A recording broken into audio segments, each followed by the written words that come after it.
Hello everyone, आज का topic है 1919 का अधिनियम। वेरी इंपॉर्टेंट चैप्टर और आज इस पर चर्चा करते हैं। तो यह 1919 का अधिनियम, जिसे मॉन्टेग्यू चेम्सफोर्ड सुधार अधिनियम भी कहा जाता है। मॉन्टेग्यू चेम्सफोर्ड सुधार अधिनियम भी कहा जाता है और इसे भारत शासन अधिनियम 1919 कहा जाता है। इसका वास्तविक नाम भारत शासन अधिनियम 1919 है। और जो मॉन्टेग्यू है वह भारत के सचिव थे। वह उस समय भारत के सचिव थे और भारत सचिव पद जो है यह 1858 का जब शासन अधिनियम 1858 का शासन अधिनियम आता है और उसी के तहत भारत में वायसराय और भारत सचिव का पद जो है क्रिएट किया गया और भारत सचिव ब्रिटेन में बैठता था और वहाँ से जो है वो भारत के शासन को गवर्न करता था वायसराय के माध्यम से। और भारत की किसी भी समस्या को वो ब्रिटिश पार्लियामेंट में उठाता था और ब्रिटिश पार्लियामेंट को बताता था कि भारत में क्या समस्याएं हैं, क्या सुझाव या क्या सुधार होना चाहिए, यह वह बताता था ब्रिटिश पार्लियामेंट में। तो इसको आप लोग ध्यान देकर सुने, तब आपको बिल्कुल क्लियर हो जाएगा और इससे गहराई में, अब इससे ज़्यादा गहराई में क्वेश्चन नहीं आएगा। आप इसको मेरा वीडियो जो है ध्यान से सुने। ये तो हो गया मॉन्टेग्यू जो भारत सचिव था और वो ब्रिटेन में बैठता था। और दूसरा चेम्सफोर्ड। चेम्सफोर्ड उस समय 1919 का जो टाइम है भारत में, उस समय भारत में वायसराय के पद पर नियुक्त थे। वह उस समय भारत में वायसराय के पद पर नियुक्त थे।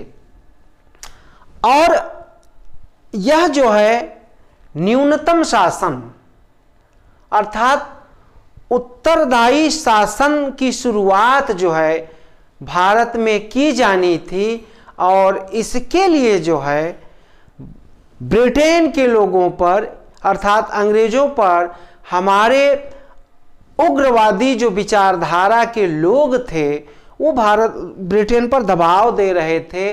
और उसमें जो है उदारवादी के रूप में महात्मा गांधी का बहुत जोर था कि भारत में जो है उत्तरदायी शासन की शुरुआत की जाए। और इसीलिए ये 1919 का अधिनियम आता है और यह क्वेश्चन पूछा गया है कि किस शासन अधिनियम का समय सबसे कम था। तो सबसे कम 1919 के अधिनियम का समय कम था, क्योंकि 1909 में अधिनियम आया था जिसके तहत भारत में सांप्रदायिक निर्वाचन प्रणाली अंग्रेजों द्वारा दी गई थी और उसको सांप्रदायिक पंचायत भी कहा जाता है, सांप्रदायिक निर्वाचन प्रणाली। और सांप्रदायिक निर्वाचन प्रणाली 1909 में, फिर 1919 का अधिनियम अर्थात 10 वर्ष में आ गया। फिर उसके बाद 1935 में अधिनियम आता है और इस तरीके फिर भारत स्वतंत्रता अधिनियम 1947। इस तरीके 20-20 साल पर जो टाइम पर अधिनियम आते थे वह यह अधिनियम केवल 10 साल पर ही आ गया था। और क्या परिस्थितियां थी कि जिसके तहत ये मॉन्टेग्यू चेम्सफोर्ड सुधार अधिनियम भारत में आता है। तो उसका चूंकि अंग्रेज जो काम करते थे उसके पीछे कोई न कोई परिस्थिति अवश्य होती थी, इसी के कारण वो ऐसा करते थे। तो यह जो अधिनियम आया, इसका मेन कारण जो था वह था फर्स्ट वर्ल्ड वार। और फर्स्ट वर्ल्ड वार जब शुरू हुआ था तो उसके कारण ऐसी परिस्थितियां उत्पन्न हो गईं, ऐसी जटिलताएं आईं, जिसके कारण यह दबाव बनता है। और उस फर्स्ट वर्ल्ड वार के कारण भारत में गरीबी, भूखमरी, लाचारी आम जनता में व्याप्त होती है। उसका कारण यह था कि फर्स्ट वर्ल्ड वार के बाद जो है महंगाई बढ़ गई, चरमोत्कर्ष अवस्था में आ गई। इसीलिए भारत में भूखमरी, बेरोजगारी, बेगारी बढ़ती है। और दूसरा इसका कारण है ब्रिटिश शोषण नीति। ब्रिटिश शोषण नीति, उन्होंने ऐसे नियम बनाए थे जैसे स्थायी बंदोबस्त, महालवाड़ी पद्धति और तमाम तरीके के टैक्स भारत के विभिन्न प्रांतों में इन्होंने लगा दिया था, जिससे किसान, मध्यम वर्ग, मजदूर वर्ग वह जो है अपने आप को बहुत अक्षम पा रहा था, जीवन जीने में उनको बहुत समस्या आ रही थी। और इसी समय भारत में सबसे ज़्यादा क्रांतिकारी हिंसात्मक गतिविधियां भारत में बढ़ती हैं। जैसे लॉर्ड हार्डिंग के ऊपर बम फेंकना, ये घटना दिल्ली की है।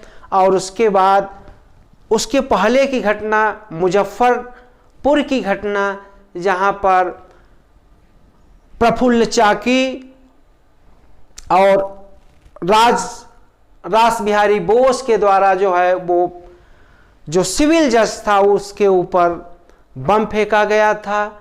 और गदर क्रांति, कामागाटा मारू प्रकरण, यह सब समस्याएं। और उसी में जो है गांधी जी का भारत आना, और उसी में जो है सांप्रदायिक निर्वाचन प्रणाली, यह सांप्रदायिक निर्वाचन प्रणाली 1909 के अधिनियम के तहत पहली बार मुस्लिम वर्ग को सांप्रदायिक निर्वाचन प्रणाली के तहत उनको सीटें दी गई। और उन सीटों का कारण क्या था आप जाने कि इस जो वर्तमान समय में जो आरक्षित सीट है SC ST वर्ग, इस तरीके का नहीं था। वहाँ ऐसा था कि जो क्षेत्र मुस्लिम वर्ग के लिए निश्चित किया गया था, वहाँ पर उन्हीं का कैंडिडेट अर्थात मुस्लिम वर्ग का आदमी खड़ा होगा और वोट भी केवल मुस्लिम वर्ग के लोग देंगे। तो इस समस्या के कारण, इसके कारण जो है भारत में अन्य जैसे सिख, एग्लो इंडियन, ईसाई वर्ग और तमाम भारत में ऐसे वर्ग उत्पन्न होते हैं और वो दबाव डालते हैं कि हमको भी सांप्रदायिक निर्वाचन प्रणाली के तहत सीट दिया जाए। इन सब जो परिस्थितियां उत्पन्न होती हैं और जिसके कारण 1919 में जो है यह अधिनियम आता है। और यह अधिनियम आया कैसे, तो 20 अगस्त 1917 का टाइम है, जिसमें ब्रिटिश पार्लियामेंट में अर्थात कॉमन सभा में वो प्रश्न उठाए और बात उन्होंने घोषणा की। 20 अगस्त 1917 को कॉमन सभा में मॉन्टेग्यू के द्वारा, जो भारत सचिव थे, उन्होंने घोषणा की कि भारत में उत्तरदायी शासन प्रणाली की शुरुआत किया जाना है। और यह शुरुआत तब होगी जब हम एक सुधार अधिनियम भारत में लागू करेंगे। और इस सुधार अधिनियम के तहत भारत के लोगों में उत्तरदायित्व शासन प्रणाली की भावना भरना है, जिससे, और यह भावना एक दिन में नहीं आएगी, क्रमिक विकास के रूप में धीरे धीरे करके उनको हम अधिनियम के माध्यम से उन लोगों में ये विचार भरेंगे, फिर जो है भारत के लोगों को शासन के प्रति जो है हम जागरूक करेंगे और तब वो अपने से शासित होना शुरू करेंगे। और उन्होंने जब ऐसा कहा और ऐसा वो ब्रिटेन की पार्लियामेंट में कहते हैं और फिर जो है वो भारत में आते भी हैं। और वो आते कब हैं? तो वो आते हैं नवंबर 1917 में। नवंबर 1917 में वो भारत में आते हैं और भारत में ब्रिटिश प्रांत और देशी रियासतों में भ्रमण करते हैं। और भारत में उस समय जो विभिन्न दल थे, चाहे वो मुस्लिम लीग हो, हिंदू महासभा हो, सिख महासभा हो, कांग्रेस पार्टी हो, अन्य तमाम लोगों से मिलते हैं। और वो मिलते हैं तो भारत के वायसराय चेम्सफोर्ड भी उनके साथ रहते हैं। और जब वो घूम करके पूरे भारत का भ्रमण करते हैं तब जो है वो एक समिति बनाते हैं और वो समिति के मेंबर थे विलियम ड्यूक, भूपेंद्र नाथ बसु और अन्य लोग भी। इन लोगों से, इस समिति के माध्यम से जो है एक मसौदा तैयार करते हैं। यह समिति के माध्यम से एक मसौदा तैयार करते हैं और वह मसौदा 1918 में प्रकाशित होता है। वह मसौदा 1918 में प्रकाशित होता है और तब जो है उसी मसौदे के तहत 1919 का भारत शासन अधिनियम आता है। और जब यह अधिनियम आता है तो इसकी तमाम विशेषताएं हैं और उन विशेषताओं को कंपटीशन में पूछा जाता है, चाहे वो भारत का संवैधानिक विकास हो या फिर इन मॉडर्न हिस्ट्री हो, उसमें भी इससे क्वेश्चन बनते हैं।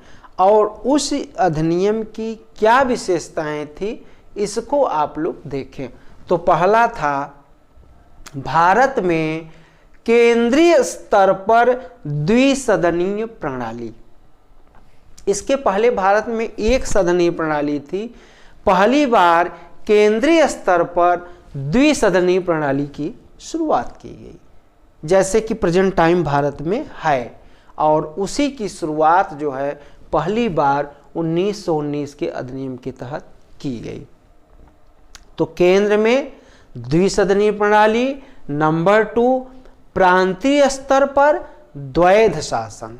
प्रांतीय स्तर पर द्वैध शासन अर्थात प्रांत में भी जो है केंद्र गवर्नमेंट और फिर उसके बाद प्रांत, जो स्टेट थे ब्रिटिश भारत के, जो 11 प्रांत थे, उन प्रांतों में द्वैध शासन अर्थात वहाँ पर हस्तांतरित विषय, अहस्तांतरित विषय, 2 विषय बांटे गए थे। और वहाँ पर भी प्रांतों का जो शासन चलता था वो गवर्नर और उसकी कार्यकारिणी परिषद के माध्यम से वो शासन करता था। और उसमें जो है जो विषय बांटे गए थे, यह है आपका द्वैध शासन। यह है आपका जो है द्वैध शासन है। और यहाँ पर ये बात ध्यान दे लें, उसी तरीके जो वायसराय था, वायसराय अपनी कार्यकारिणी परिषद के माध्यम से भारत में शासन करता था और सचिव जो है वो ब्रिटेन में बैठता था, वहाँ से वो गवर्न करता था। तो नंबर 2 पॉइंट। और तीसरा पॉइंट है जो प्रांतीय स्तर पर द्वैध शासन था, इसका संस्थापक कौन था? तो उसका संस्थापक था लियोनिस कर्टिस। लियोनिस कर्टिस उसका नाम था। एक बार आप लोग इसका स्क्रीनशॉट ले लें। अब आप लोगों को समझाता हूं। तो जो प्रांतीय स्तर पर द्वैत शासन था, उसका संस्थापक लियोनिस कॉर्टिस था। और अगला जो है नंबर 3, मताधिकार में बढ़ोतरी। 1919 का अधिनियम आया, तब जो है उस समय पहली बार मताधिकार में बढ़ोतरी की गई। तब भी आप ध्यान दे लें, ना केवल 100% में 10% ही लोग मत देने का अधिकार था, और जो टैक्स भरते थे, जो आयकर भरते थे, उन्हीं को जो है उस समय वोट देने का अधिकार था, या तो फिर बहुत शिक्षित व्यक्ति हो। और इस अधिनियम के तहत पहली बार महिलाओं को वोट देने का अधिकार अर्थात मत देने का अधिकार 1900 अधिनियम के तहत जो है वो पास किया गया। और सबसे पहले अगर विश्व में महिलाओं को वोट देने का अधिकार किसी को प्राप्त हुआ है तो वह देश था न्यूजीलैंड। वह देश था न्यूजीलैंड। और उसके बाद जो है हम देखते हैं कि इस 1919 के अधिनियम के तहत जो बजट था, राज्यों का बजट, वह केंद्र के बजट से अलग किया गया। राज्यों का बजट जो है केंद्र के बजट से अलग किया गया। और अगला, सांप्रदायिक निर्वाचन प्रणाली का विस्तार किया गया। 1909 के अधिनियम में केवल मुस्लिम वर्ग को दिया गया था। 1919 के अधिनियम में सिख वर्ग, ईसाई वर्ग एवं एग्लो इंडियन वर्ग को भी सीटें आरक्षित की गईं। सीटें आरक्षित की गईं। और 1909 के अधिनियम में जो वायसराय की कार्यकारी परिषद थी, उसमें केवल एक मेंबर को रखा गया था। एक मेंबर अर्थात भारतीय एक मेंबर था भारत का, और उनका नाम था एसपी सिन्हा। उनका नाम था सत्येंद्र प्रकाश सिन्हा। वो 1909 के अधिनियम में एक भारतीय सदस्य थे। यह कंपटीशन में पूछा जाता है, इसको आप ध्यान दे लेंगे। और जो 1919 का अधिनियम आया और उसके तहत जो है वायसराय की कार्यकारी परिषद में 3 भारतीयों को रखा गया। 3 भारतीय अर्थात उत्तरदायी शासन प्रणाली की शुरुआत हुई। भारतीयों को उत्तरदायित्व दिया गया, मेंबर बढ़ाए गए, 3 भारतीय मेंबर हुए। और इसी को जो भारत शासन कहा जाता था, तो उसमें वायसराय और उसकी कार्यकारी परिषद, उस परिषद में 3 भारतीय। अगला नंबर, स्थानीय स्वशासन में, स्थानीय स्वशासन में भागीदारी। स्थानीय स्तर पर लोकल गवर्नमेंट में पहली बार उत्तरदायित्व शासन प्रणाली की शुरुआत वो की गई। स्थानीय स्वशासन में भी भागीदारी 1919 के अधिनियम से आई। अगला नंबर, भारत में लोक सेवा आयोग का गठन पहली बार हुआ। यह हुआ 1919 के अधिनियम के तहत। आप लोग प्रश्न कर सकते हैं कि लोक सेवा आयोग का जनक तो कार्नवालिस माना जाता है। उसके पहले वारेन हेस्टिंग भी जो है लोक सेवा आयोग में सुधार किया था, लेकिन वह जो लोक सेवा आयोग था वह ब्रिटिश लोक सेवा आयोग था। भारत में ब्रिटिश लोक सेवा आयोग नहीं बना था, यह भी आप लोग ध्यान दे लेंगे। और ब्रिटिश लोक सेवा आयोग का कोई भारतीय मेंबर था तो वो थे गोपाल कृष्ण गोखले। वह थे गोपाल कृष्ण गोखले। और जो भारत शासन अधिनियम 1919 का आया तो उसमें जो है लोक सेवा आयोग के गठन की बात आई और इस गठन के तहत भारत में इसी के तहत ली कमीशन बना। इसी गठन के तहत एक कमीशन बनाया गया, उस कमीशन का नाम था ली कमीशन।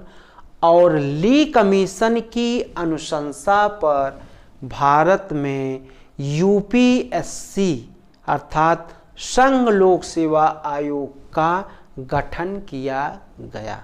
भारत में संघ लोक सेवा आयोग का गठन किया गया, यह भी आप लोग ध्यान रखेंगे। और मैंने ये आपको बता ही दिया। फिर आगे जो है अगला नंबर 7वां नंबर, केंद्र और राज्य सूची के विषय अलग किए गए। 1919 के अधिनियम के तहत केंद्र और राज्य सूची के विषय अलग अलग किए गए और अवशिष्ट शक्तियां केंद्र को प्रदान की गई। अवशिष्ट शक्तियां केंद्र को प्रदान की गई। उत्तरदायी शासन की स्थापना हुई। 1919 के अधिनियम के तहत उत्तरदायी शासन की स्थापना भारत में हुई। हालांकि ये पूर्ण रूप से उत्तरदायी शासन नहीं था, बल्कि 1935 का अधिनियम आता है तो उसमें उत्तरदायी शासन और बढ़ता है, लेकिन शुरुआत यहाँ पर हो जाती है।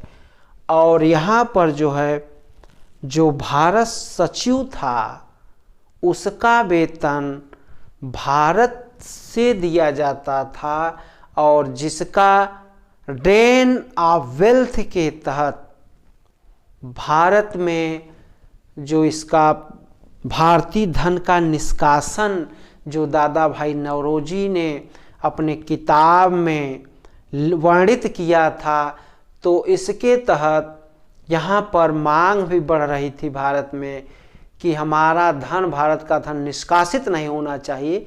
और इसी के तहत भारत सचिव का वेतन ब्रिटेन पार्लियामेंट की तरफ से अर्थात ब्रिटेन सरकार की तरफ से देना शुरू हुआ। उसके पहले भारत से ही दिया जाता था। और इसी के तहत भारत में एक और पोस्ट उच्चायुक्त, इसको कहा जाता है इंडियन हाई कमिश्नर। उच्चायुक्त एक अलग पद जो को यह एक पद को सृजित किया गया। उच्चायुक्त का पद 1919 के अधिनियम के तहत पद सृजित किया गया और उच्चायुक्त जो है वह भी ब्रिटेन में बैठता था और भारत सचिव के कुछ कामों में हिस्सा बटाने लगा उच्चायुक्त। और उच्चायुक्त जो हाई कमिश्नर था इसका भी वेतन ब्रिटेन की गवर्नमेंट से देना निश्चित हुआ। यहाँ एक बात और ध्यान दे लें आप लोग कि जिसका जो ब्रिटेन का उपनिवेश जितने देश रहे हैं वो एक राष्ट्रमंडल बना है संस्था, और उस राष्ट्रमंडल देशों में जो ब्रिटेन का उपनिवेश रहा वहाँ पर कोई राजदूत अगर नियुक्त होता है, जैसे भारत का पाकिस्तान में या भारत का बांग्लादेश में या बांग्लादेश का भारत में, तो उसको जो है उच्चायुक्त बोला जाता है, उसको राजदूत नहीं बोला जाता। जब भारत का कोई विदेश एम्बेसडर जो है व्यक्ति अमेरिका में जाएगा तब उसे राजदूत बोला जाएगा और यहाँ पर उच्चायुक्त बोला जाता है। यह भी आप लोग ध्यान दे लेंगे। फिर आगे एक नरेश मंडल या नरेंद्र मंडल भी कहीं कहीं दिया है। तो नरेश मंडल की ब्रिटिश भारत और देसी रियासतों के नरेशों को मिला करके 1919 के अधिनियम के तहत जो है वो नरेश मंडल का प्राविधान किया गया था और इसका जो हेडक्वार्टर बनाया गया था वह दिल्ली में बनाया गया था और इसका अध्यक्ष जो है वो वायसराय होता था। इसका अध्यक्ष वायसराय होता था और पहला इसका चांसलर जो बना था वो बीकानेर के नरेश अर्थात जो राजा थे उनका नाम था गंगा सिंह। उसके ये पहले चांसलर बनते हैं, इसके पहले वो सबसे पहले चांसलर बनते हैं। और 1919 के अधिनियम के तहत पहली बार जो है नियंत्रक महालेखा परीक्षक CAG का सुझाव जो है वो दिया गया था। वह भी CAG का सुझाव 1919 के अधिनियम के तहत दिया गया था। फिर केंद्रीय, अब थोड़ा सा इसका डिटेल देख लें आप लोग। केंद्रीय विधानमंडल जो मैंने यहाँ बताया था वह द्विसदनी हो गई। वह क्या हो गई? द्विसदनी। पहले सदन का नाम था उच्च सदन और दूसरे सदन का नाम था निम्न सदन। पहले उच्च सदन का कार्यकाल 5 वर्ष, निम्न सदन का कार्यकाल 3 वर्ष। उच्च सदन का 5 वर्ष, निम्न सदन का 3 वर्ष। उच्च सदन को राज्य परिषद, उच्च सदन को राज्य परिषद कहा जाता था। निम्न सदन को केंद्रीय सभा कहा जाता था। निम्न सदन को केंद्रीय सभा कहा जाता था। और उच्च सदन में 60 मेंबर, उच्च सदन में 60 मेंबर और 60 मेंबर में 26 मेंबर तो मनोनीत होते थे और 34 मेंबर जो है वो निर्वाचित होते थे। जो मनोनीत मेंबर थे वह ब्रिटेन अर्थात अंग्रेज लोग थे और जो निर्वाचित होते थे वह भारतीय थे। केंद्रीय सभा में 145 मेंबर थे। 41 मेंबर मनोनीत थे और निर्वाचित मेंबर थे 104। निर्वाचित मेंबर थे 104 थे। अब ये तो केंद्रीय स्तर पर हो गया। अब प्रांतीय स्तर पर द्वैध शासन को हम आप लोग देखें तो राज्य स्तर पर द्वैध शासन। अब द्वैध शासन कैसे होगा इसको आप लोग डिटेल में समझ लें तो कंफर्म रहेगा, क्लियर रहेगा, कभी भूलेगा नहीं। तो राज्य स्तर पर भी 2 भाग बांटा गया, एक प्रांतीय विषय और एक प्रांतीय सरकार। प्रांतीय सरकार में गवर्नर एवं उसकी काउंसिल, गवर्नर एवं उसकी काउंसिल। अब प्रांतीय विषय को 2 भागों में बांटा गया। इस प्रांतीय विषय जैसे कृषि, उद्योग, शिक्षा, स्थानीय शासन, स्थानीय स्वशासन और गृह विभाग, अब इनको भी 2 भागों में बांटा गया। प्रांतीय विषय को एक किया गया आरक्षित विषय, एक किया गया हस्तांतरित विषय। एक आरक्षित, एक दूसरा हस्तांतरित। और प्रांतीय गवर्नमेंट को इसमें भी 2 भाग, एक मनोनीत मंत्री और दूसरे निर्वाचित मंत्री। जो मनोनीत मंत्री थे वो अंग्रेज थे। वो कौन थे? अंग्रेज थे। निर्वाचित मंत्री भारत के लोग थे। निर्वाचित मंत्री भारत के लोग थे। यहां आप देखें जो आरक्षित विषय जैसे वित्त, गृह, जो क्या थे, जो इम्पॉर्टेंट थे, जो आवश्यक थे, उनको तो कानून बनाने का अधिकार अंग्रेजों को दे दिया गया। यह अंग्रेजों की चालाकी है, यह अंग्रेजों की चालाकी है कि महत्वपूर्ण विषय पर कानून बनाएंगे, मनोनीत मंत्री अर्थात अंग्रेज, हस्तांतरित विषय जो कम महत्वपूर्ण विषय थे उसको दिया गया निर्वाचित मंत्रियों को अर्थात भारतीय नरेशों को, उस पर वो कानून बनाएंगे। तो कहीं न कहीं यह पूर्ण रूप से उत्तरदायी शासन प्रणाली नहीं थी, कुछ न कुछ इसमें कमियां थीं और इसीलिए 1935 का अधिनियम आता है। आज इतना ही, बहुत बहुत धन्यवाद। आप लोग चैनल को लाइक, सब्सक्राइब एवं शेयर करें और जहाँ कहीं भी नहीं समझ में आ रहा है मुझे बताएंगे, कमेंट करेंगे, मैं आप लोगों को बताऊंगा। धन्यवाद।